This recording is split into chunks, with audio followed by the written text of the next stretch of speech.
Yo, how's it going, guys? Welcome back to another book review. In today's episode, we've got SSGB by Deighton.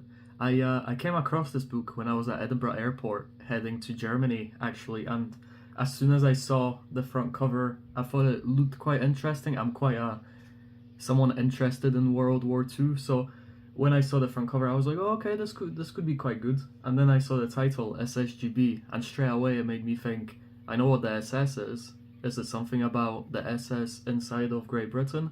And then it turned out not to be the case, because unlike my other reviews, which are science fiction novels, this one's actually an alternative history novel, which we'll get into after I read the blurb. It is 1941, and Germany has won the war. Britain is occupied, Churchill executed, and the King imprisoned in the Tower of London. At Scotland Yard, Detective Inspector Archer tries to do his job and keep his head down. But when a body is found in a Mayfair flat, what at first appears to be a routine murder investigation sends him into a world of espionage, deceit, and betrayal. So, as the blurb is saying, this book is about a police officer. It says detective inspector, which is actually wrong. Throughout the entire book, Archer is referred to as a superintendent, not an inspector. So I don't know why that's in the blurb when it's very obvious throughout the book that he's not an inspector. They call him many times superintendent, and he's never referred to as inspector. So I don't know if that was just a mistake that they never got rid of, or maybe I'm misunderstanding something. Well, he's always called superintendent, so he's actually higher than an inspector. But speaking a bit about the book, it follows Superintendent Archer, who's been with the Metropolitan Police for years and years and years. And the twist is that Britain has now been occupied by Germany following the Second World War. More specifically, Germany has been able to occupy most of England, but there's still fighting going on in the north where Scotland is. They're still fighting there. And the book is set in London, so we only really care about what happens in London. And straight away, you can see that Germany has taken to conquering everything, because Archer's boss is called Kellerman. He's a German general back in the war, and now he's taken over the police force in London. The book starts off with Archer just investigating a murder, as the blurb says, in Mayfair. However, it very quickly appears that there's a lot more to the murder than just someone killing someone else for no reason. For example, he gets there and it's obvious that the person got shot to the chest with a gun. However, it seems that the person who shot him was already in the house, and then he finds a ticket to Bringo Sands in the dead man's jacket. So he wonders, okay, I wonder what's in Bringo Sands. And then this woman appears called Barbara Barga, who's apparently just buying videotape because she's a reporter, but then it turns out that she was actually told to come to this place. And the biggest thing that sticks out is that the dead man has radiation marks on his arms. So you wonder, was he a scientist? Like, where did he get radiation marks from, right? So Archer starts to investigate that, but very quickly what happens is he gets a visit from Standartenfuhrer Huth, who comes all the way from Germany to take over the case, because for some very strange reason this case is so important that the Führer himself, Adolf Hitler, has sent someone to come and investigate all the way from Germany. So Standartenfuhrer Huth becomes Archer's new boss, and we very quickly learn that Standartenfuhrer is very much like what you would imagine a Nazi officer to be like. He's very stubborn, he's very determined, he's here to do the job, he doesn't care about your feelings, and that's part of the reason why I like him so much, but we'll get into that later.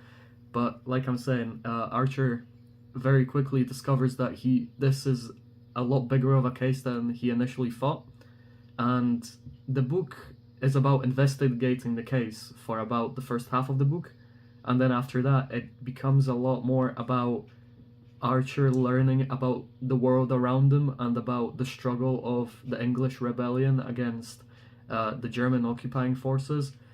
There's a lot of Germans being very aggressive towards the population. Like, for example, when once a whole school is surrounded by Nazi soldiers because they're trying to just get one person out of the school, but then all the teachers, all the students are loaded onto trucks and taken away. And at another point, we even see like just a very quickly made concentration camp in the middle of London. And yeah, it's a very interesting book in that regard. Uh, I think what I really liked about it was how Archer started off just being just a normal police officer. You know, he's just trying to keep his head down. He's not happy about the German occupation, but he tries to not really care about it. You know, he has a job to do. He's just trying to be a good police officer, investigate crime, and that's it. But very quickly he gets like thrust into the rebellion, kind of. He's not like full on rebellion forces, which I like. Like he's just kind of doing wee jobs for them here and there, because he gets recruited by a Colonel Mayhew, who's pretty much like the leading force of that rebellion. And why you should read this book? You should read this book because the investigation of the crime in itself is actually really interesting. Like, Deighton is very good at writing it, and there's plenty of moments where I was like, oh, that should have been so obvious from the start, but you didn't actually realize it. Or like at one point, he goes to this like kind of concentration camp thing, and a lot of things happen. I obviously don't want to spoil the book, but a lot of things happen, and in the moment you don't realize that something's wrong, but then after the fact, when it's all revealed, you're like, oh my god, if only I was paying more attention, I probably could have got that. So it's very well done in that case, in that way. I really enjoyed the characters as well. Archer is he could. I've seen some reviews online where he's kind of explained as quite a plain character, like there's not much to him. But actually, I thought he was quite good because, you know, we see the whole book through his eyes in a way. The book is in third person, but we follow Archer about, so we see what he's doing, and in a way, I think him being kind of a plain character is not that bad if we're just following him, because then we know as much as he does, kind of thing. Like if he was very exciting, then he'd be very likable by the reader, but I don't think we'd be able to quite follow, or you know, we wouldn't think that we are Archer in a way if he was any more interesting than he is. I liked Kellerman a lot. He's kind of like he's Archer's boss, but at the same time he's kind of like Archer's uncle that just takes care of him, and you know, we never fully trust him, but we see that he's trying to catch Archer and like be on his side.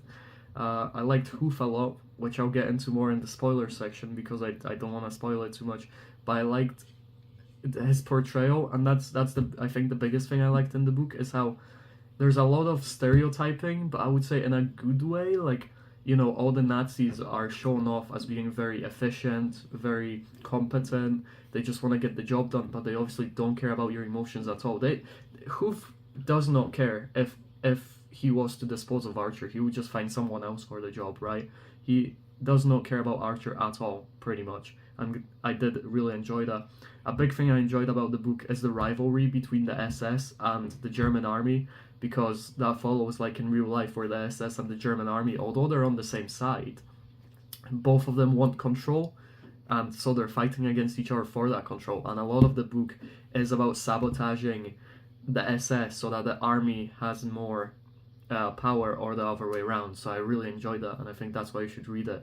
Like I'm saying, it's not the standard sci-fi book that I read, but if you're interested in history a little bit, if you're curious what would have happened if Germany took over England during the war, and also if you're really into crime novels, I think it's really good. I honestly enjoyed it very much. I was a bit surprised how much I enjoyed it, because it's not the kind of thing I typically read, but I think you'd enjoy it a lot as well if you tried it out. So that will be the end of my spoiler-free review, and now we're gonna get into some spoilers, starting off with my favorite chapter, 21. Yes, chapter 21 was where Archer is progressing very well towards finding out who was behind the shooting, and he goes to a detention camp. At first, he is met by, I think it was just a captain of the German army who pretty much leads them around the camp. And the first thing I really enjoyed about this chapter was that we get to speak to an English general who is a prisoner in the camp, and the captain and the general were actually at the same battle but on opposite sides. So it's quite interesting that, you know, they are fierce enemies, obviously they are, but they're just talking about the battle like, yeah, you guys did this very well, and you know, we were really close to winning, but you guys just just destroyed us kind of thing. So I really enjoyed how, although it's such a serious topic of a big battle where plenty of people died, and the kind of repercussions that the battle had, and now Germany has taken over England, like they can still just have a conversation about it. I thought that was very strange to read, but it was really, really interesting. I liked about this chapter that we see a man with a fake leg, because that's what they're creating in the detention camp. They're creating fake limbs. I like that we got to see a man with a false leg, and it's his first time, so he really wants to walk. But then whoever's like showing him how to use it, he's like, calm down, like you're hurrying too much, like you need patience. But he's like, no, I'm gonna get it, I'm gonna walk. And he's so determined, but he fails because obviously he's not used to the new leg. But it was just a really sad moment, because obviously, like, that's what war is. You either lose your life, or you lose close friends, close family, or you even lose a limb, and now you have to live for the rest of your life without a leg, maybe even without two legs, maybe forever with like a, you know, like there's a lot of disability that's caused by war. And it was really sad to see someone having to, you know, the soldier had so much determination. He really wanted to walk because it was taken from him, but he failed because he's not used to the leg, and you can see him crying, you can see him being so upset. I thought it was a really like great image to present onto the reader, so I really enjoyed that. I also enjoyed chapter 21 because we were finally able to catch Spode, the scientist who murdered his brother. Oh, well, apparently. And yeah, I really enjoyed it. We finally caught him, and now we could move on to other things in the book, because that took up quite a lot of the book itself. But the way we catch him and the following investigation, which is in chapter 21, was also very cool, where the captain is there as well, and he like presents them with cigars or cigarettes, and you know, he tells Spode which one to pick pretty much, because they're actually both in the rebellion, and that causes Spode to kill himself because there was cyanide in one of the cigarettes, which I thought was quite cool. And then following into the next chapter, it all gets revealed in the next chapter that this is what happened, which in itself, I would say that was one thing I didn't like. Moving on to characters now on Douglas Archer. Although I really enjoyed him as a character, that he's very competent in the role he does. He is quite determined to get the job done. The one thing I did not like about him was that he was rather dumb sometimes at this, like figuring stuff out in the moment. Like, for example, in chapter 21, where, you know, he's caught Spode, and it was quite clear throughout that the captain is actually working against Archer, but he doesn't realize that until the very next chapter, after everything is done. And I feel like sometimes Archer was very quick to figure stuff out, and then other times when it really would have mattered, it took him a lot longer to figure it out than it had to be. That also contributes to when Colonel Mayhew turns out to actually have wanted to kill the king all along, but Archer never realized until the very end of the book. And I'm not going to blame Archer, because I didn't realize that either, but I feel like there's so many breadcrumbs left that a better superintendent maybe would have figured it out. But obviously I can't criticize him too much for it, because if he figured everything out straight away, then we wouldn't have had a book to read. And also, like, you can't expect everyone to figure everything out straight away, because at that point you begin to doubt everything and you just can't trust anything, right? So yeah, but I did like Douglas Archer a lot. I really enjoyed his romance with Barbara Barga, which I'll get into a bit later on. I really enjoyed his switch, how initially he was very much I'm gonna keep my head down, I'm not gonna, you know, fight against the Germans, I'm just gonna try and live my life, I'm just gonna try and do my job as a police officer. But as the book progresses, he comes really, really tired of the German occupation, and this can be seen, for example, when they go to the school to find the one-armed man who apparently worked as a teacher there for a very short time. The headmaster speaks to Archer, and he's like, "Oh, you're British. Tell him I'm okay. Please, like, I don't want to die, right?" But then, like, Archer doesn't do anything about it because he's right next to his boss, Standartenfuhrer Huth, so he doesn't want to die himself, does he? And he doesn't really care as much at that point. But when he sees the teacher pleading to him, he starts to gain that little bit of ignition for actually discovering that I'm actually not happy about the German occupation. It's really playing on me, and this only grows and grows after, I don't remember the guy's name, but after, I think his name was Jimmy, after he gets murdered, like the detective constable, after he gets murdered and Archer finds him in the bed, then obviously his feelings grow stronger again. Like, look what the Germans have done. Not only have they destroyed my house and probably killed my wife, who probably is still under the rubble, but also now they've killed my detective constable and they lay them on my bed. But then again, in a way, it's apparently the rebellion that killed Jimmy, not the Germans themselves. But still, it's all part of the German occupation, right? And I did enjoy when Douglas progresses and progresses, and eventually when the concentration camp thing happens with the fish and chips, and he says like, "Can I get some fish and chips?" to the workers, and they're like, "No, can't you see I've got like a million orders?" So Archer just snaps, grabs the guy by the collar. He's like, "I'm gonna kill you if you don't give me fish and chips. Do you even know who the hell I am? Give me my fish and chips now." And that shows you how much he's progressed and how much of a determined and now very aggressive, very much I want Germany out of here kind of character he is, and I really enjoyed that about him.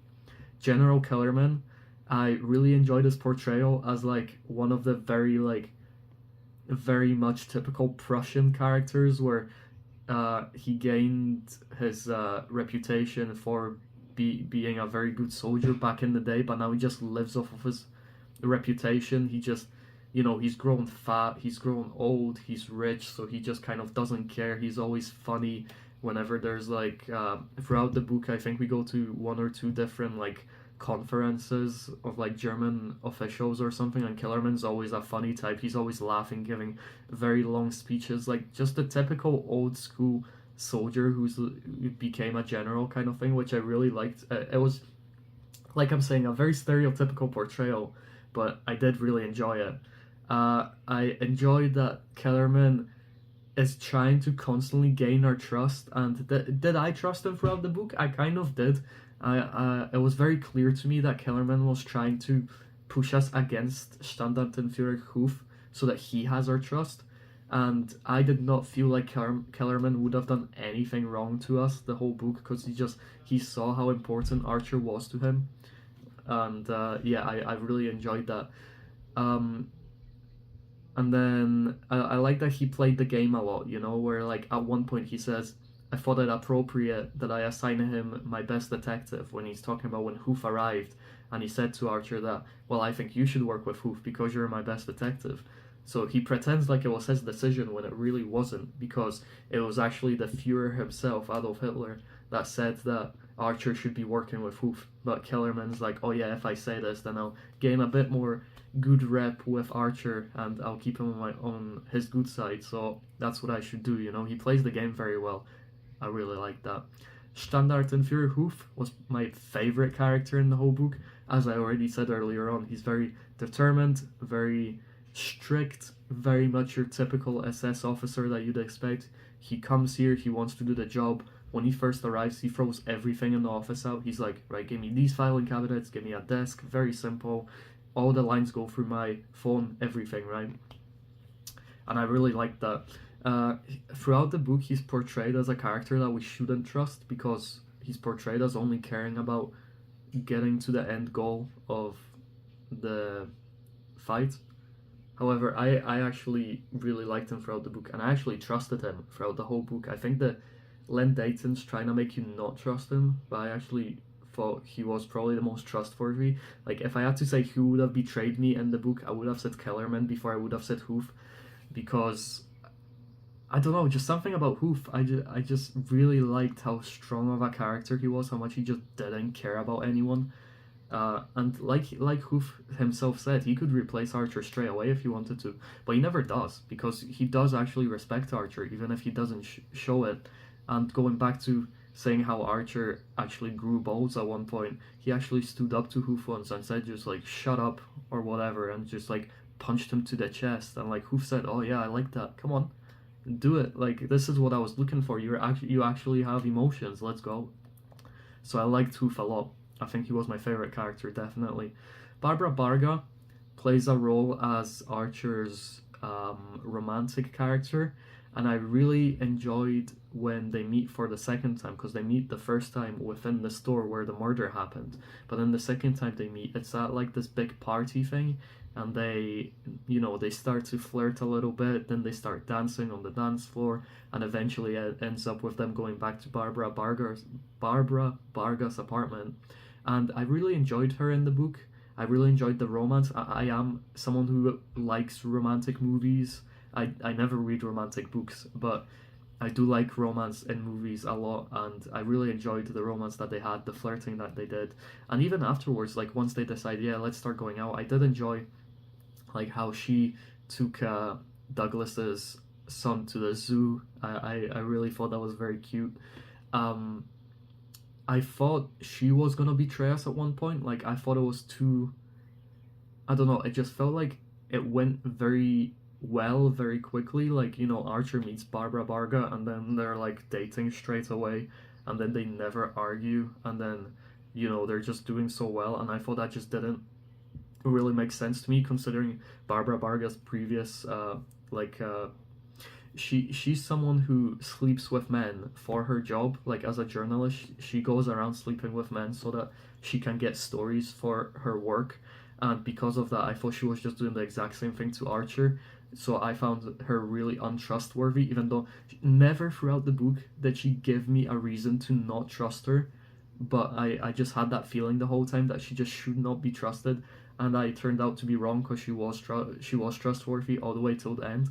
Although her death, I really did not like her death. It just came out of nowhere. Like Archer was on the phone to her, and then she's like, no, I can't talk, I need to go, whatever, because she was trying to pretty much say that, hey, there's people like attacking me at the moment, pretty much. But I don't know if I just can't remember what happened in the book, but was it not just random burglars that attacked and killed her? And if it wasn't, if it was like the rebellion or the army, I don't think it was like hammered in enough.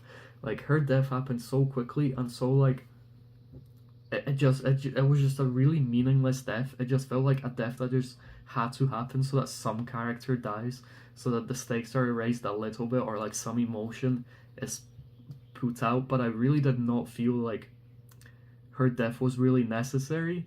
I really did not like the way she died, and also her dying did not change anything. Like Archer never mentions her dying ever again. Like it's never like it plays on his emotions. Same with when Jimmy died, the detective constable. Archer is very sad for the first like 5 minutes, and then he never cares again. So I thought that was a bit pointless. Like I think Len Deighton could have done a lot more with the characters after they died. Like make it play on Archer's psyche, make him be like, no, I just want to quit and leave. Or every time an incident happens, it's like, it's your fault Jimmy died, or something like that. Like it's never brought up again, and I thought that was a bit of a missed opportunity, very much. Another thing I want to talk about is I enjoyed how much the book, and especially Kellerman, is like pushing Archer and like newspapers and pushing his publicity, because I think pretty much from when the book starts, the very first like scene we're in is where Archer is being photographed by journalists and being asked like, oh, how are you finding it having a German general as your new boss? And it's like the whole joke of them all calling Kellerman their father. I really like that, because obviously the German propaganda machine is so powerful, and they put so much effort into great propaganda that obviously they want the best detective, the superintendent, on the front page saying, look, I'm working with the Nazis and I love working with them. They if anything, they've made the work more efficient, and it's just a great vibe. And I really like that, because that's obviously not how he's feeling, but that's how he's being portrayed to feel by the media, which is obviously all German propaganda. So I really enjoyed that. Let's see. Later on, at one point, Archer is obviously followed by a rebel, I think it is, and attacked by him and almost dies to him. But obviously Archer survives because he's just very good at combat, etc. But on page 64, there's a quote: all that Archer of the Yard publicity, of course you've not encouraged it, but it's always the prominent people who are singled out for an attack. So what that tells you is that, Archer didn't want all this publicity, But because he's so good at his job and because the Germans are pushing him, it's really encouraging attacks on him because, who do criminals hate the most? Police officers, right? And if they know the face of a police officer, if they know the most prominent police officer that's put everyone in prison, then obviously they want to kill him. So it makes perfect sense that, all this publicity would get Archer, constantly attacked by people who want him dead because, they want to have an easier life, and Archer is making their life more difficult. On page 65, it says, "From now onwards, the Germans will regard you as one of the most reliable men they have." And that's just another quote of, well, Archer was being was being attacked, and he survived. And if anything, that showed that the police is fighting the rebels, that they are on the German side. So now, they made the Germans trust him more because obviously Archer has killed a rebel soldier, so it very much tells you that he is not working for the rebels, because why would the rebels attack Archer if he was working for him? So that made him a lot more trustworthy with the Germans, which in a way obviously helps progress the book, because then Archer has a lot more liberty to help the rebels and help Colonel Mayhew without the Germans constantly breathing down his neck or looking at him suspiciously. So I thought that was very good.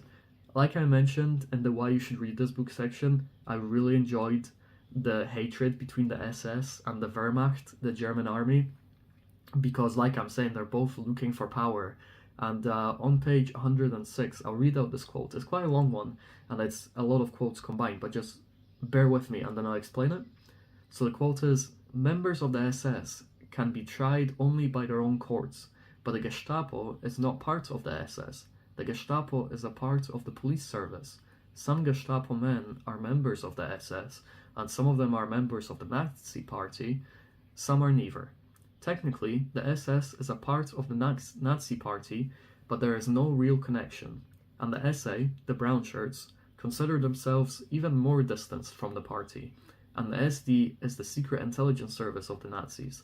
They are super elite, the only people allowed to pry into everyone. Except for the Wehrmacht. The Wehrmacht armed forces have their own legal system. No one from the Gestapo, or even the SD, can take direct action against a soldier." So the reason I put that quote together is because it very well explains how just convoluted unnecessarily the German system is. You've got the SS, but then you've got the army, and then they can't fight each other, they can't trial each other, they can't investigate each other. Then you've got the brown shirts as well, and then you've got the actual members of the Nazi Party, and it's just so convoluted. And because it's so convoluted, it's very clear that everyone would be fighting each other, because they are not connected in any way, except for the fact that they're all on the German side, but obviously they're all going for power. So I like that a lot, and it just shows you how ridiculous the German system was, because, I get why it was divided in the way it was, but it's just so ridiculous, because it really makes the German efficiency so inefficient, because everyone's against each other. Moving on page 47, they speak about a black magic chart that Archer finds within the briefcase of Standartenfuhrer Huth. So I want to read you a quote from that. "There was a reversed equilateral triangle inscribed within a double circle. The triangle contained two words written to form a cross, Elohim and Sabbath. Douglas Archer's successful investigation of a series of black magic murders in 1939 enabled him to recognize this as a pentacle presenting the god of armies, the equilibrium of natural forces, and the harmony of numbers." So, I'll read out the second quote from page 124. "With the aid of the black magic chart, they had persuaded the Reichsführer SS that the atomic explosion was part of a preordained destiny, a means by which Himmler and his Führer would lead the German people to world conquest. But Springer and Huth had no illusions about black magic." So the reason I like that so much is it shows to you how ridiculous the Germans were as well, where Hitler and Himmler would both believe in this black magic, where there's this force of power. If they found the Holy Grail, then it would help them win the war. It would give them unlimited power. If they could harvest this black magic in some way, if they could use scientists to discover a source for it, then it would help them with any problems they had. I just thought that was really funny. It's just another stereotype of what the Germans under the Nazis were, and it shows you how Springer and Huth, who are both scientifically minded, they were obviously like black magic is complete rubbish, but they used it anyway to convince Himmler of why he should do whatever they say. So I really enjoyed that part. It's so funny, but it shows you how like dumb people were at the time. Obviously now we've got a lot more research and we can point to why stuff doesn't exist, and back then they would have been a little bit more privy to actually believe in that kind of thing. I just really enjoyed that part. Moving on to another thing, once Archer and what's his name, Harry Woods, grab the king is very ill, and they have to transport him through an ambulance to the rendezvous point. And I liked this part a lot, but at the same time I did not. I'll get into why I liked it so much first.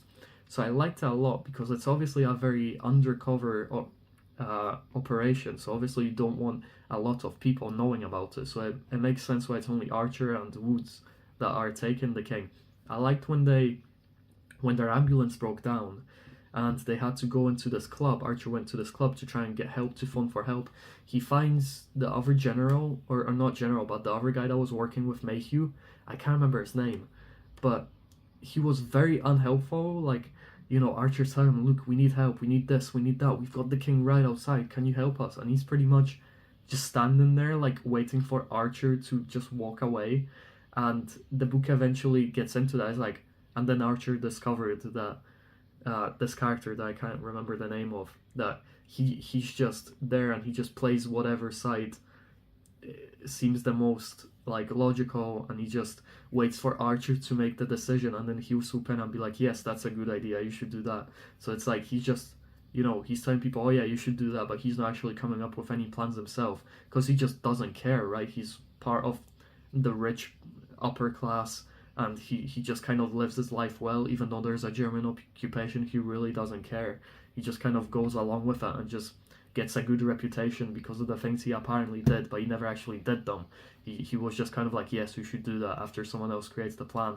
I really like that. It shows you how little some people care. Like, even though you think they're on your side, like, they really could not care less about you. They really could not care less about the cause. Like, that's the king outside, apparently the most important person to the British people, and he just doesn't care at all. He doesn't care that the king has been broken out, that Archer's in danger, that Woods is in danger, that the whole rebellion, like, pretty much relies on the king being free. But no, he just doesn't care.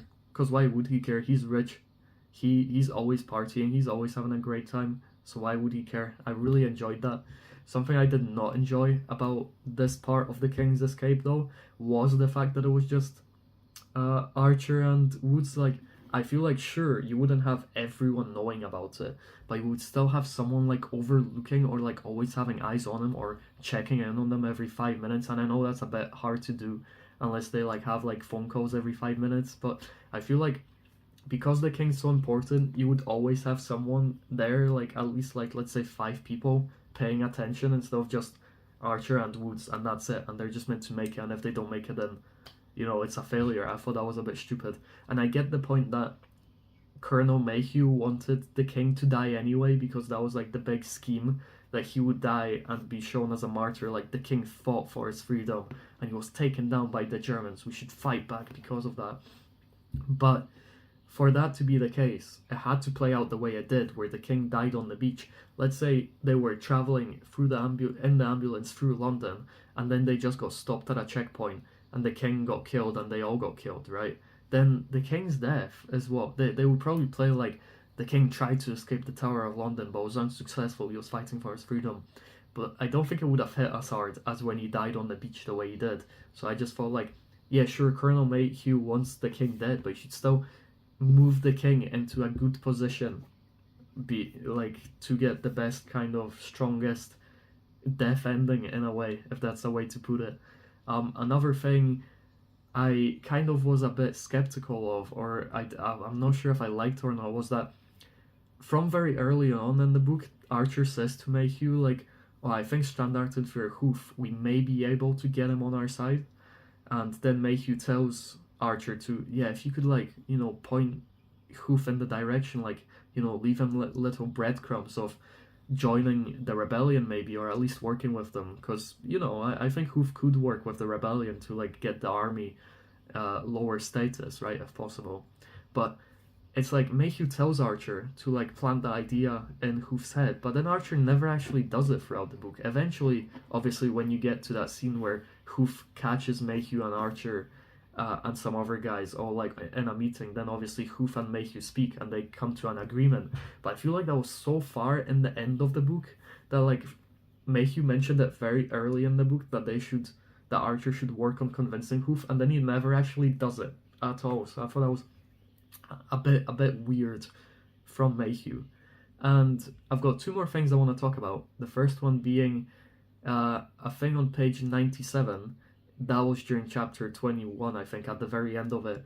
As Archer is about to leave the detention camp, he's speaking to a mechanic and one other guy, and they both recognize him. They're like, "Oh yeah, he's the Archer of the Yard, all this, like, he's a celebrity, etc., etc."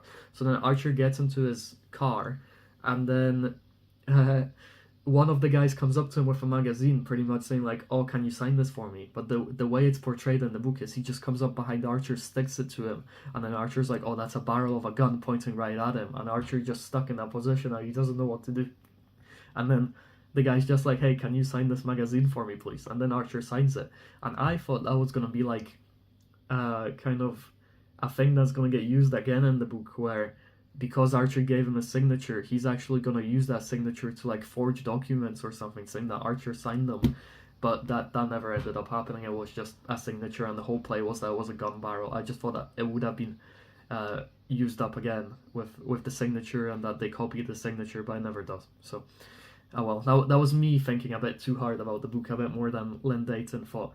Another thing I want to mention that I've not mentioned yet is that Len Deighton puts so much effort into explaining and describing what things look like. Like, we'll walk into a room and Len will describe every single thing in that room. There's a chair, he will describe what the chair looks like. There's a table, there's a briefcase on the table, he'll explain all of that. The wallpaper, the smell of the room, like, he puts a lot of effort into explaining and describing everything in the room, which I liked. Like, it obviously builds an idea of what the place looks like, especially considering the book is from a time like, I don't know, from now like about 60 or 70 years ago, so obviously things would have been a lot different than they are now, like the objects used, etc. So it takes you a bit back into what that kind of time frame looked like. So I did enjoy that a lot. And the very last thing I'm going to talk about in the book is their constant mentioning of history books, but not in the sense that there's a lot of history books lying around, but rather in the fact that based on our actions today, we will be remembered in the history books, or this is how it's going to be written in the history books. For example, at the end of chapter 22, on page 208, it says, "Better that the history books just say he died bravely? Don't be offensive, Archer," said Mayhew. So, pretty much, like, that's what it's saying. It's like, they're arguing of, well, if the king dies, then what you're saying is the history books will just say that he fought bravely, but he still died. And they're like, well, no, we don't want him to die. But then it turns out he does want him to die. And then it's mentioned again on page 281, 292, and 334. The whole idea of the history books, like, oh yeah, the history books will say the king fought bravely for his freedom, but he died, instead of saying that the king was very ill and just died inside of the Tower of London as a filthy prisoner, not even willing to fight back, not being able to fight back because he's so ill. So, they were really trying to portray themselves as like the victors, as very strong men. And that's like the important part of the history books, because we always get told the line that, history is written by the victors. And to some degree that is true, of course, because you can pretend stuff didn't happen. For example, I'm sure the USSR pretends a lot of the bad stuff they did never actually happened, and it always gets slid under the rug, even by, like, when I was at school, we got taught about the Nazis and about how bad the Nazis were, but we were never told about all the atrocities of the USSR, like all the bad stuff they did, which I don't want to get into because they're obviously horrific things. But yeah, so history books, it's interesting to see how important history books were as a topic, because, well, you get why, when in the future, when the world is a better place, you want to say that you made the world a better place, or that you were strong and you fought bravely. So it makes sense, and that's why I like the book so much. It's just such a great piece of alternative history. Like, I love World War II, and this book did everything right for me. Like, I would give it a perfect score if I could, or just about, because there were a few things that I was a bit picky on. But I really enjoyed it, and I could not recommend it enough. If you want a great book to read, I really loved it, and I would recommend it wholeheartedly. But that will do it for this review. Thanks a lot for watching, and I'll see you in the next one.